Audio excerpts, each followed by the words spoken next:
Yo, my dreams come true to life. Yo, my dreams come true to life. Found a love that is real. We found a love that is real. So sweet. Sweet. Sweet.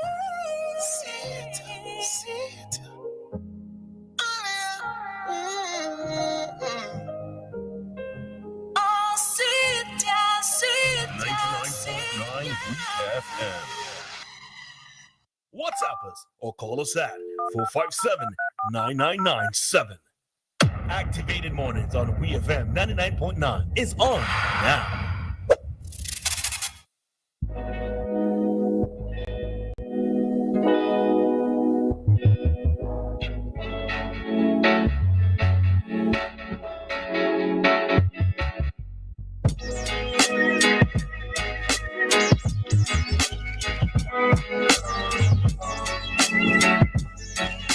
All right, then. So we are back with more talk time here on Activated Mornings on the Clean Fresh Sound WEFM 99.9. All right, then. And we go. Now we're heading into our next topic of discussion. Remember that you can always call us to be a part of our discussion. It's not just about us, it's about you as well. 457-9997. You call us, WhatsApp direct, and that's it. That's all it takes. Or you could always send us a text. Yeah. You can always send us a text. Okay. All right. So you can always send us a text message as well if you don't feel like calling us for some strange reason. Okay. All right. So recognize that. Wait, no, I'm not hearing. Wait, what happened? Okay. Computer. What happened? All right, let's see something. Hi, Good morning. Hi, how are you? For a strange reason, I feel like calling you this morning. There's an old saying, pot to tell kettle batty black. Have you ever heard that? Yes. Right. I listened with interest to the caller who called criticizing Mrs. Velox.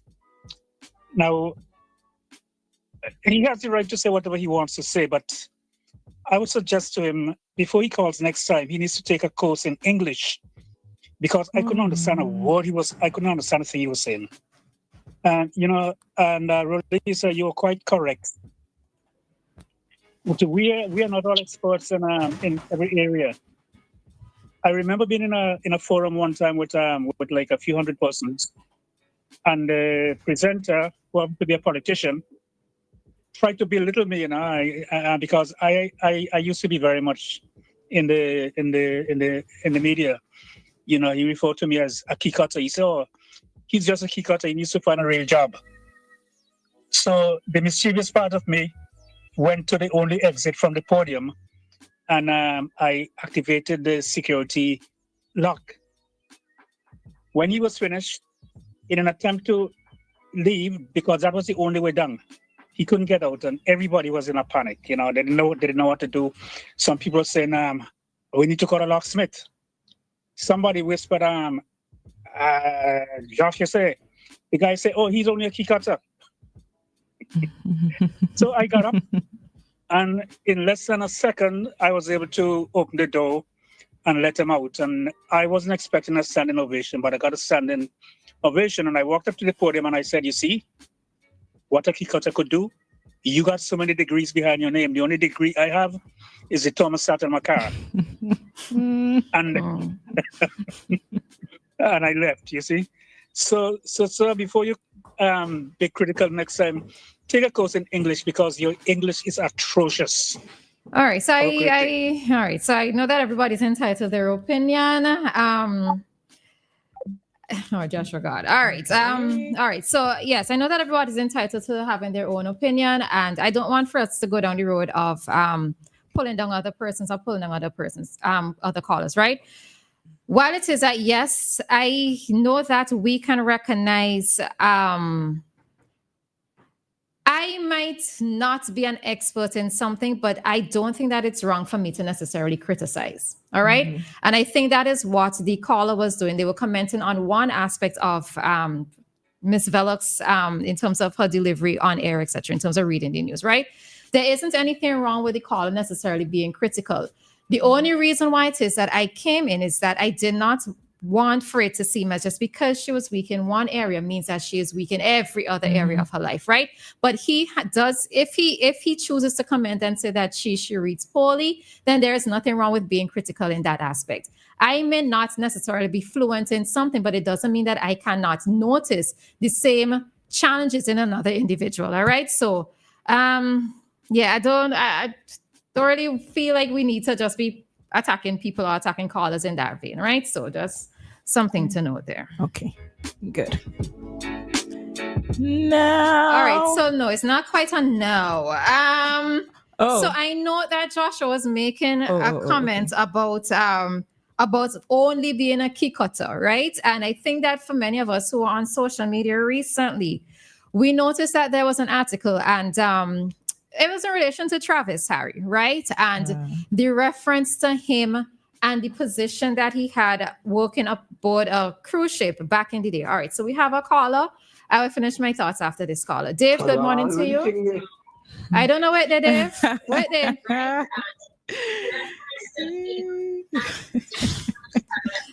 Is the volume thing? Dave, you are live. All right, so that's 14 seconds of Dave not hearing. Good morning. Oh, good morning, Dave. Well, I heard Joshua's response to that guy, and I want to say this. I was totally upset. I don't know what he was listening to. What's the name again, my good friend? Not because it's my friend. And he's questioning how she could have held a position so long. That alone should have taught him a lesson. There's a saying, the worst kind of insult you could get is from pizza, half a bottle, something like that. No, it really irritated me. I was hoping to come in right away and stop that guy. But you know what brings on all of this? Our ignorance because of politics. Our stupidity because of politics. That's why I go, after a while, I just get turned off of politics. Because Dave? Go first. I am totally, I could say other things, but I wouldn't drop my standard if people understand who I am and what I stand for. I wouldn't put myself with any this and that. Now, you see, I say that. Because some people, anyhow, so much for that. Thank you. All right. Well, thanks, Dave. All right. All right. Okay. All right. So I was making a point. I was actually trying to find the article as we speak so I could make direct reference to it properly. But so I noticed that recently there was an article, there was an opinion piece with relation to Travis Harry and the comments about, the position that he held while on a cruise ship. And since when he has become a voice, I was trying to find the article so I could quote the thing properly, directly. Since when he has become a voice of advocacy, etc. All right, we have a caller. Hi, caller. Good morning. Good morning. Good morning, Mr. Mason. 6 foot 3 is in the house. Yes. How are you both? I am okay. Not feeling 100%, but I'm good. I'm fine. I am just fine. Yeah, man. You will ride the storm. Yeah, man. And what about you? How was your weekend? Yes, I'm okay. Nice, peaceful weekend. And I'm okay. Okay, good. You had our voice on Friday. You had it on Monday, and we're back. Yes. I thought, Now, I'm not making commentary, right? But my little bit this morning is from last week with Cain. asking if you were to meet famous people, you would like to take a photograph with them and so on. Yeah. Mm-hmm. Now, I just like to share some experience. Time permitted, I won't cover all this morning. I shall start off with sports people, right? More, hopefully, I'll talk about politicians. Yeah, I whenever I need to meet someone, a famous person, you could say, I'm not interested in taking photographs or anything like that. The most important thing for me is to shake their hand. Mhm. Once that done, that's okay with me. I remember once in England now, Elton John was the chairman of the football team in the town that where I was living. And one Saturday they were traveling away to play then outside away match.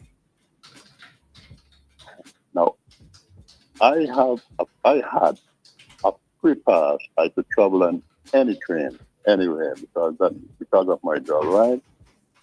But with the football team, they had a coach that was reserved for them. Naturally, I wasn't allowed to go in that coach. But there were three black players in the team who I knew very well. Naming was David James, the goalkeeper, Luther Bishop, and John Barnes. There were three black players. And because I knew them so well, I was traveling in the same direction, the same destination that they were going to play the match. So I was able to sit in their coach with them. I sat. We all had a lovely time. We played cards because we were traveling 188 miles away. And we played cards, had a drink, and so on. And I had my diary, and I took it out. Elton John signed it. The manager, name was Graham Taylor, he signed it, and the entire team signed my diary. Now that to me was like winning the pool. Right? Okay, that's number one. Number two, Charlie Griffith. When Charlie Griffith was playing Test cricket for the West Indies, he was my favorite cricketer. And it happened one day, West Indies came to England to play a Test series. And I traveled over 200 miles just to see Charlie Griffith. I was fortunate enough, when they went lunch, I got into this room and I said, Charlie, I traveled 200 miles to see you. I shook hands with him. He gave me his autograph. Right? Again.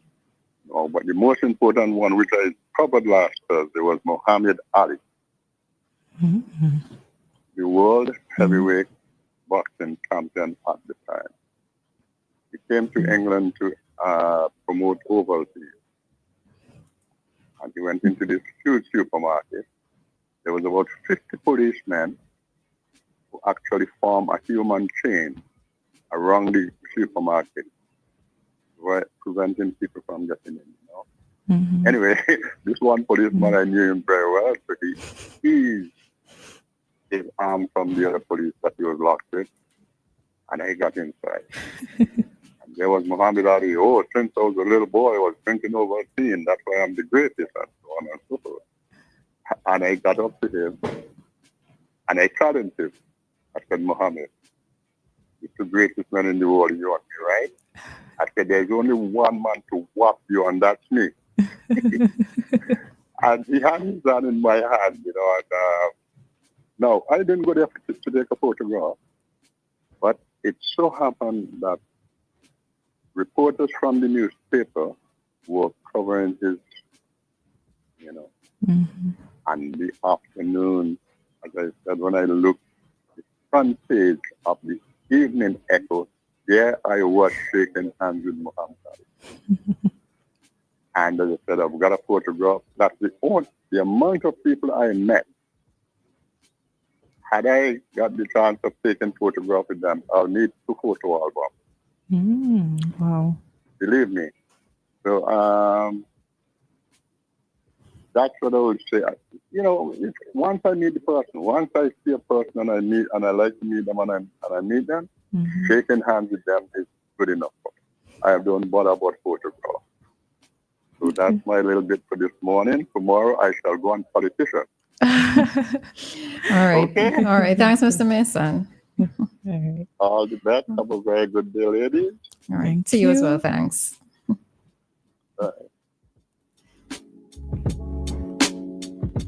right. So you can go back to your point. All right. So the point I was making, and it was in reference to. You found it, by the way? I found it. Okay, Yeah. All right. So we have Kojo. All right. So, hi, Kojo. Morning.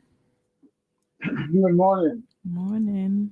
The sad thing about what go on with us now is that, yes, everybody has a shortcoming, but I'm not saying that the first caller who do, because sometimes he makes statements that I don't care for. But the mere fact that some grown men come back to attack him because of what he said, to me, to me that's the sad part of the whole thing. Yes, I agree with you that we're not strong in every area, and nobody should be.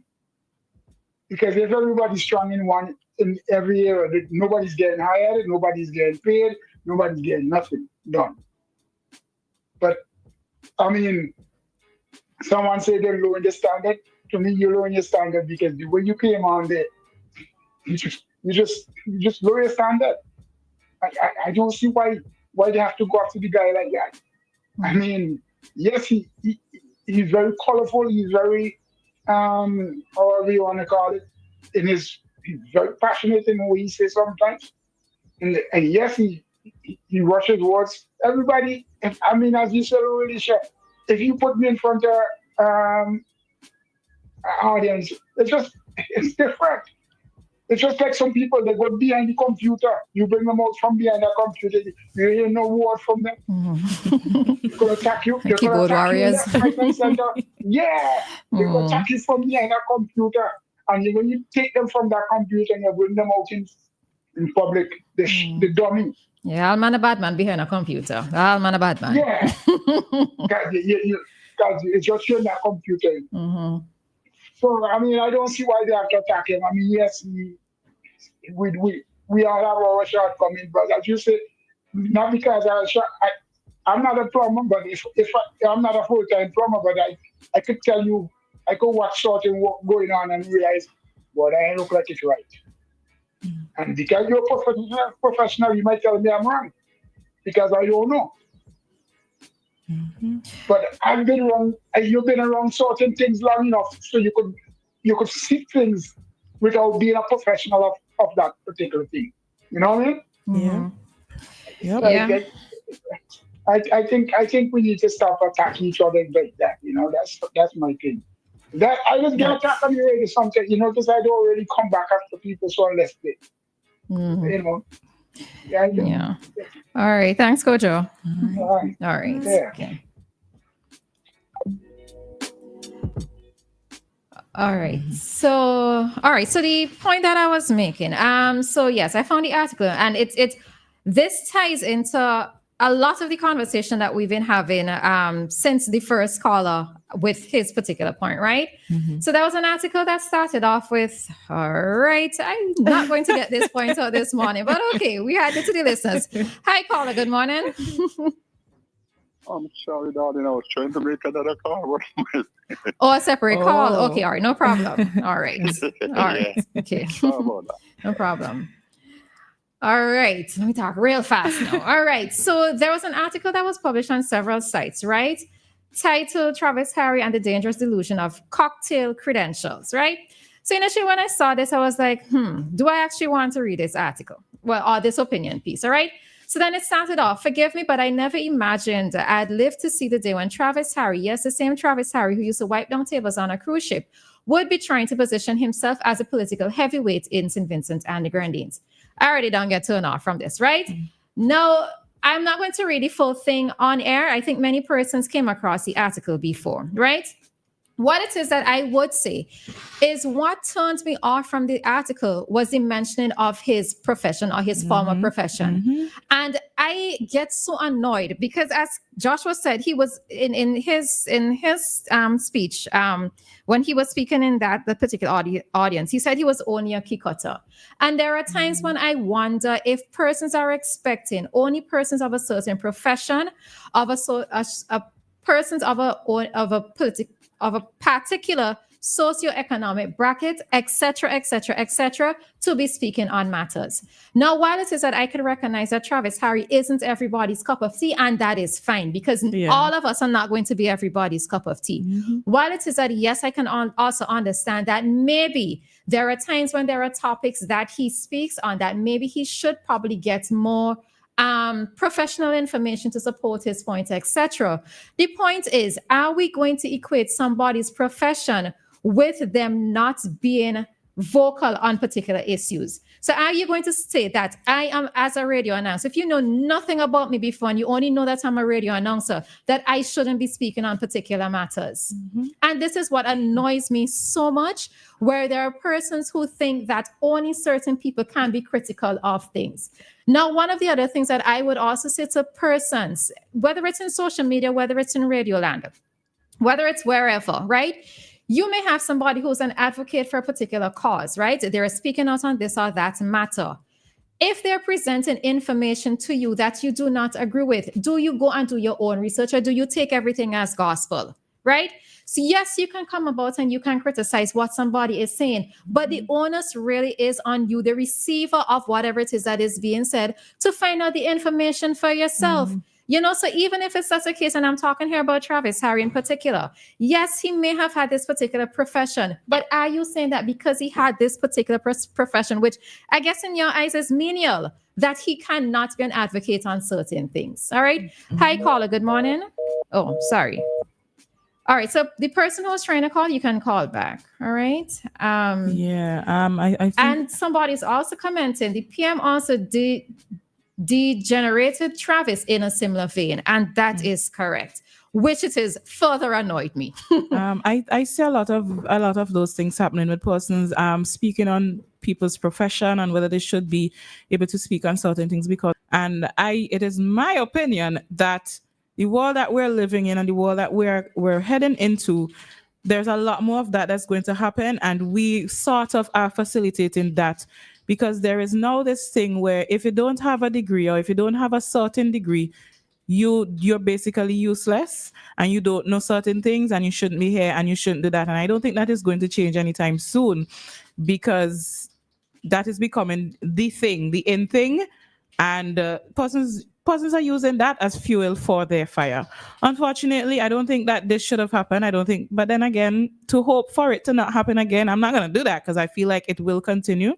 But I don't think you should be attacking people's jobs like that. I mean, their livelihood, the thing that they're doing to get something to eat, that money is circulated everywhere. You can't be making fun of somebody's job and what they're doing, especially when you want them to spend their money in your business, or you want them to give you money for something or the other. So that's just how I feel on that one. Oh, yeah. Yeah, and that's my whole thing. If we are going to be saying that we need everybody in society, we need people of different professions. The politician needs the hairdresser. The politician needs the dressmaker. The politician needs the shoemaker who is going to be able to fix their shoes. The politician needs the sanitation workers. Are you going to be telling me that it's only people of particular standing who's supposed to speak on matters when all of us have our place in society? It's like people making fun of persons that work in places like KFC and Subway, but yet you go there to buy food. You make fun of the people that work there, but you go in there. Yeah, so I mean, the thing of it is that I will agree that whenever you are going to be speaking on a matter, that you should try to have as much information as possible to be speaking with a bit more authority on the subject matter. Or if you're just going to initially just talk about it, say that you're going to do a follow-up once you get confirmed information, etc. I don't believe in just persons going on the airways or persons going anywhere and just speaking off of the top of their head without some sort of padding and authoritative information to go behind it. But don't come and tell me that I can't have an opinion. I can have an opinion. And if we are going to be living in a society where we are going to engage persons in debates. It's for me to put forward my point. If Dianna knows something that is different or can support or criticize my point, it's for us to be able to have healthy debates so that we can go back and forth and have our issues ventilated. But don't come tell me I can't have an opinion. Don't. Yep. All right. So. And I feel like we're going to end it here. All right. So that is the end of our talk segment, or at least this particular talk segment. We are going to head out, take an ad break, and